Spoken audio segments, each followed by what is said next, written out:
As with any emergency surgical airway, this one is only justifiable when the alternative is watching the patient die.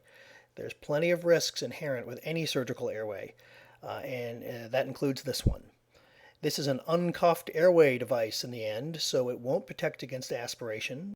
It will buy you some time, maybe 20 minutes or so, but you'll need a definitive airway later. The plastic spike at the end of an IV tubing set that we shove into the IV fluid bag is very sharp. It also has a wide lumen to allow fluids to move quickly.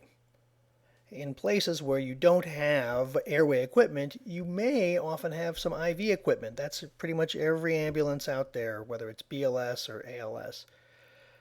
To trach someone, you may just need to nick the skin with a blade under sterile conditions if you have time, or the spike is probably sharp enough just to use alone.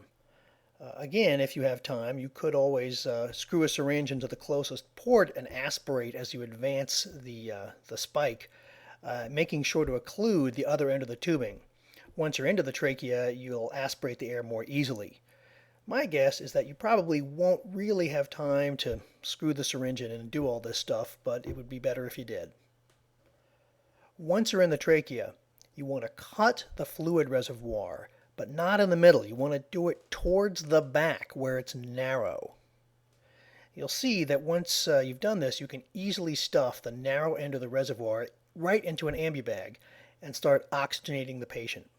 You probably won't ventilate the patient very well, so CO2 levels will begin to climb, but you'll have that 20 minutes or so to begin working on establishing a definitive airway.